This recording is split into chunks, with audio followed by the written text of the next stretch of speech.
अरे बानर पुर सारथ देखत, बड़ो प्रभाव छोट कर लेखत। कूंद सेंदो कपि लंका जारी, लघु कर मानत ताहि सुरारी। मनुष्य और बानरों का भारी बल देखकर भी आप छोटा करके मानते हैं। हे देव शत्रु रावण, समुद्र को लंघकर जिस बानर ने लंका जला दी उसे भी आप छोटा करके मानते हैं। कौम करन अति काय महोदल, मम पति गिरऊं समेत सहोदर। तेर पुछहत दसानन जीती, देखहूं महामोह की रीति। कुंभकर्ण अतिकय महोदर और भाइयों सहित मेरे पति जिससे युद्ध करके मारे गए, उन्हें आप जीतना चाहते हैं। आहा, महाज्ञान की रीति को तो देखो। उतर देऊं तो पातक होई, अब विवाद कर सर्वस खोई।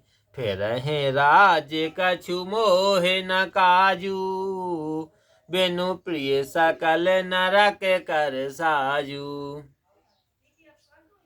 आपको उत्तर दूं तो पाप होगा, फिर सर्वस्व खोकर विवाद करने से क्या लाभ है। राज लौटाने से भी मुझे कुछ प्रयोजन नहीं है, क्योंकि बिना पति के सब नरक के समान हैं।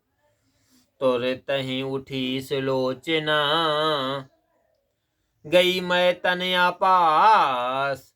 पद गह रोबत सकल कहें, प्रगट सो के इतिहास। लखन सिया रामचंद्र शंकर। सुलोचना तुरंत उठी और मंदोदरी के पास गई। समस्त शोक तथा कथा को कहकर वह उनके पैर पकड़कर रोने लगी। आद्य सब कथा बखानी, सुन सुन रोबत रावण रानी।